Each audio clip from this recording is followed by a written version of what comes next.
Today, I missed riding so much. Like, been in Southeast Asia for like 4 weeks now, and I hadn't ridden, except, back in Thailand in a while.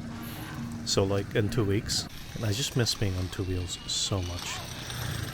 But before all that, we had to go and find ourselves a nice food place for breakfast. So, I don't know where we ended up. It's like a very local place. They serve pho, and nothing but pho. You sit down, and there is no menu. They ask you how many people, and they give you that amount of food. It cost us 30,000 dong each, so $2 per person. Then a quick stop to coffee shop, even though I don't really drink coffee. This place, you do have to speak some Vietnamese or just Google Translate. You go to New Zealand, you're 38 years, You should grab a helmet. Okay. Wait. Then we were off to being on two wheels. We were on our way to Mi Sun site, a archaeological site out in Hoi An. It's really easy borrowing a bike here. All it took was talking to my host, and she didn't even check my license. I've never seen rental and accommodation other than in Vietnam, so this was quite a pleasant and easy way to borrow bikes. Even our hotel in Da Nang later had a rental, and it cost me about 10 New Zealand dollars a day. And given how far Mi Sun is from where we were staying, sort of outside of central Hoi An, if we had a Grab there and back, it would have cost me There's so much smoke in the air. twice or three times that. Oh yeah, she said people were burning things to like, cause it's the 14th in like the Buddhist calendar. Yeah. So they are burning stuff to like offer as prayer offerings or something. Oh, okay. Maybe. But the Catholics just go and pray with a rosary, she said. Oh, I got the Yeah, yeah.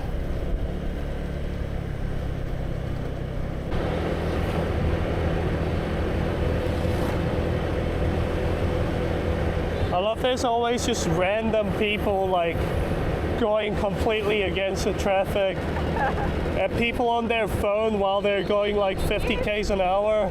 I've seen so many people listening and like on their motorcycle.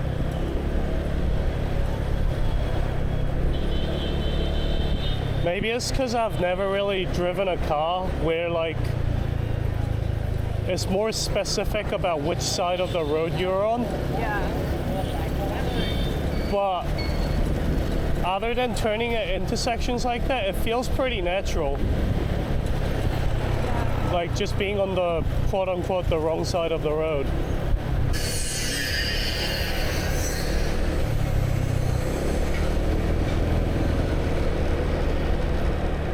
I don't know why I'm bothering with a mirror. No one in Vietnam seems to be using it anyway. That dude had it folded up. Like, Yeah. what's he using it for? Riding here is fun.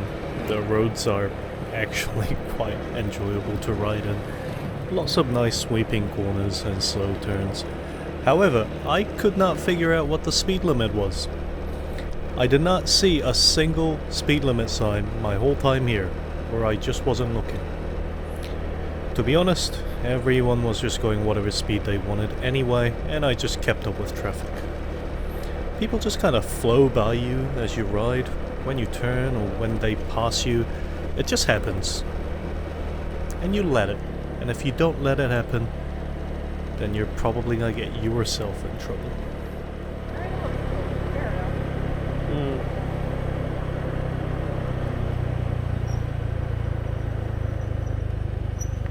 Do you go right or left at a roundabout here? Which way do we go in New Zealand? I think we go right. Right? It was really nice being away from the busy city center and all the touristy areas coming here, seeing the rice fields and the countrysides. I would not recommend it for new riders here though. It's a lot more hectic. And here we are, Mison. The ticket's 150,000 dongs. As you enter, there is a museum on the right that goes into really deep detail about the site, and it's really cool to see the Cham side of the history when we learned about the Khmer side of history in Cambodia. Yeah. Ne, ale tak jako třeba víš, oni to hodně tam chodí, aby si to vypočet, pokud je to hodně propagovat. After the museum, there's a little shuttle that lets you skip about 2 kilometers of a walk to get to the actual Mison site. I recommend you take it because it's 2 kilometers. I always have stretches, but these are way better. Like,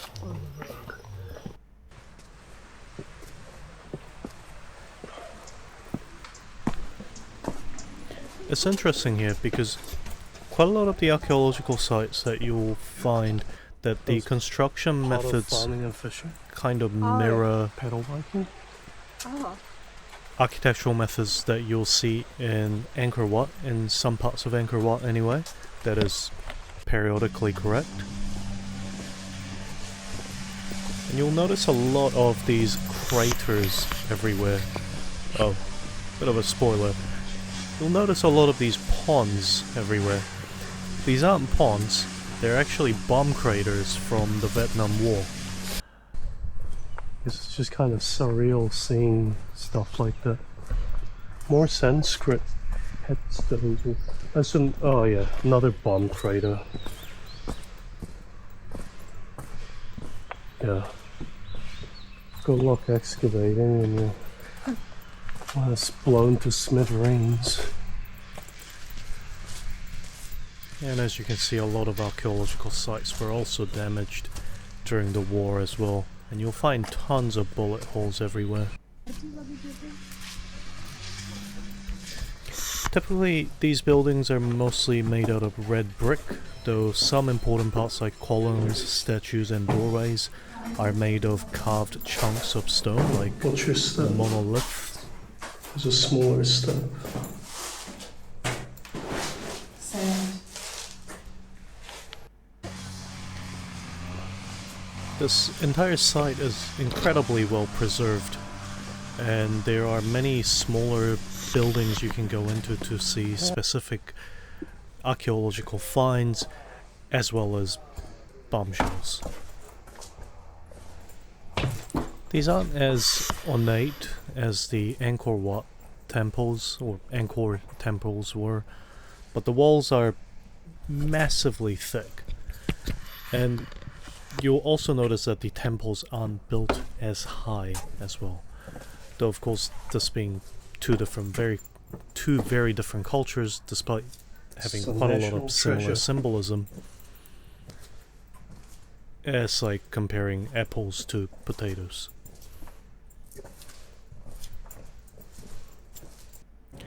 Like I say, you'll see a lot of similar symbolism like Vishnu and other gods that are being depicted. Though there are plenty of unique Vietnamese carvings as well. Especially grimacing face carvings you might see in the footage here and there. This is the biggest water pedestal I've seen. Even in Angkor Wat, there wasn't anything bigger than this. Yeah, that's true. Also, look at how thick these walls are. It must have taken ages to put all these tiny bricks together. Oh,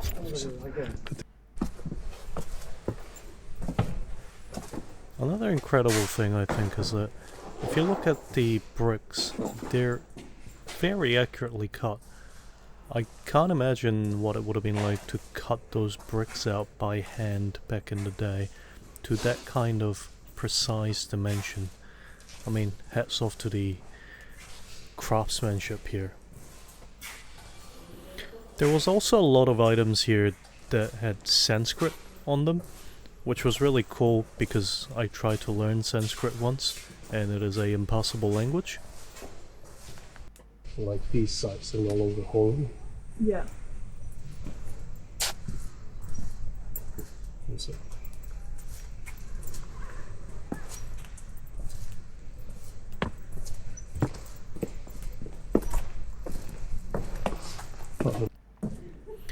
As you see more bullet holes in another bomb crater, it's kind of unsettling how recent this wall was. It's less than a lifetime ago. In fact, I'm pretty sure that's meant to be the elephant-headed dude.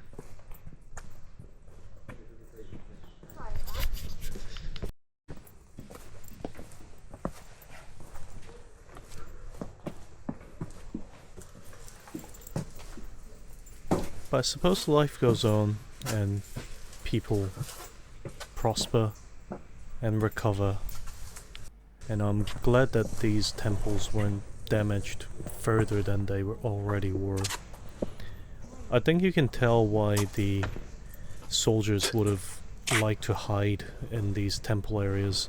Just looking at the walls and how thick they are, it would have been very difficult for any small munitions to penetrate these walls.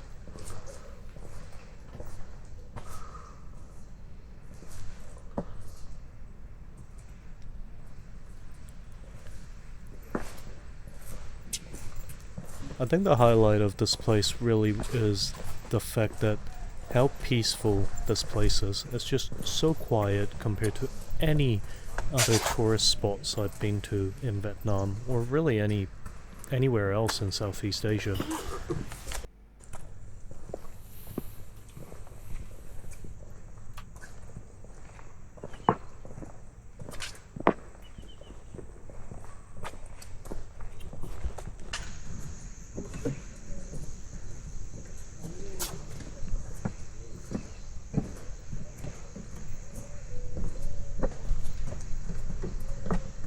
This is so dicey.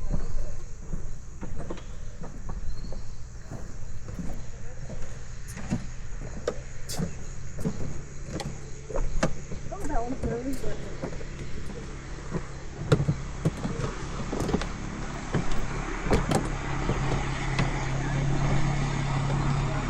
I feel like at some point in my life I would have refused to walk on here. Really? Yeah.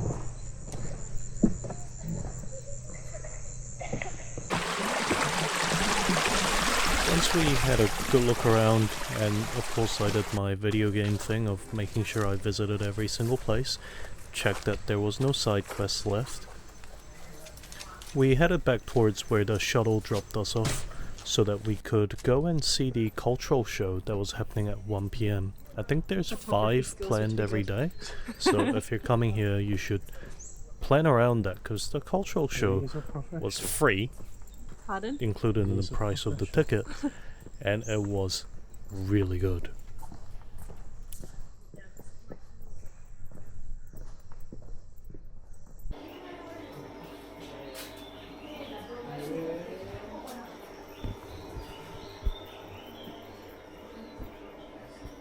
Of course, I gotta try some mystery Asian energy drink.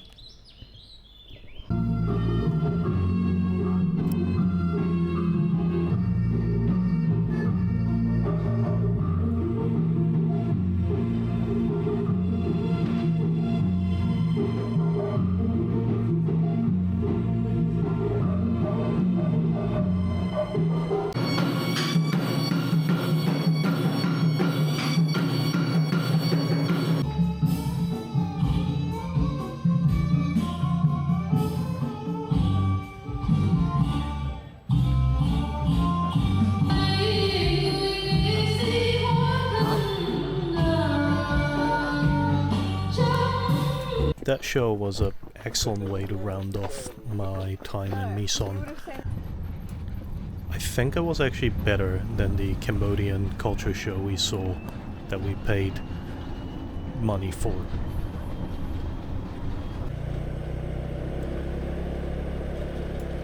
Overall, Misan was very cool. It was well worth it and a cool drive up as well. It's also awesome to see all the reconstruction and restorative efforts going on. It's a lot raw of a feeling compared to Cambodian sites. A lot less people and a lot less dug up. Felt more like a proper archaeological site than a tourist site, which really ignited the inner Indiana Jones in me. Riding back towards Hoi An, we decided to take the road less traveled.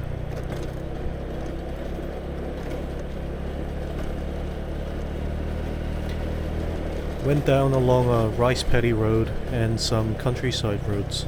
It was very quiet and quite a lot of kids who were coming out of schools were waving at us.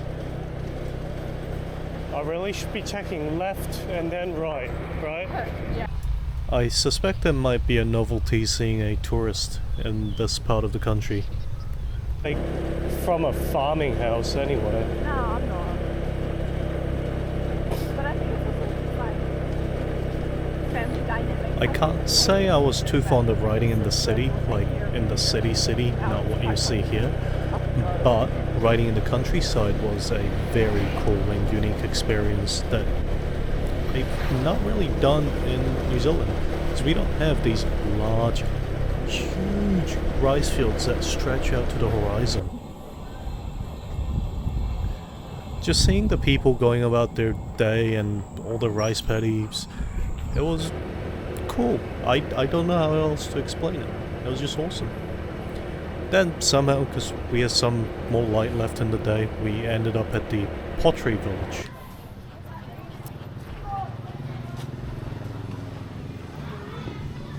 Apparently for one ticket you get to see all of these and even get souvenirs and just go in and watch artisans and I think even an audio guide.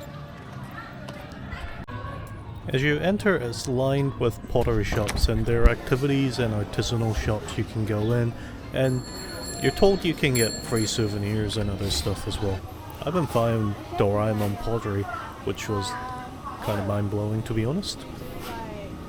We first went into a shop that had free pottery making, but the making part is free, but painting and taking it home wasn't.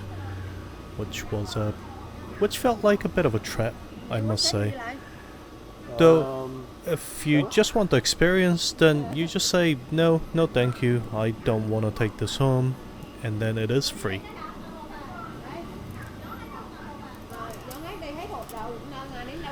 Unfortunately, neither as pretty as Demi Moore or as talented in pottery as Patrick Swayze is, so mine turned out a bit lumpier than I'd hoped.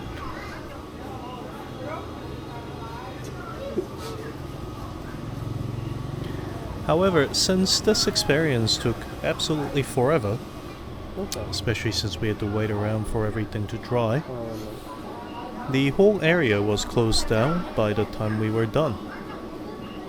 So unfortunately we did not put that Pottery Village ticket to very good use, since we only ended up visiting one place, and we were leaving Hoi An the next morning.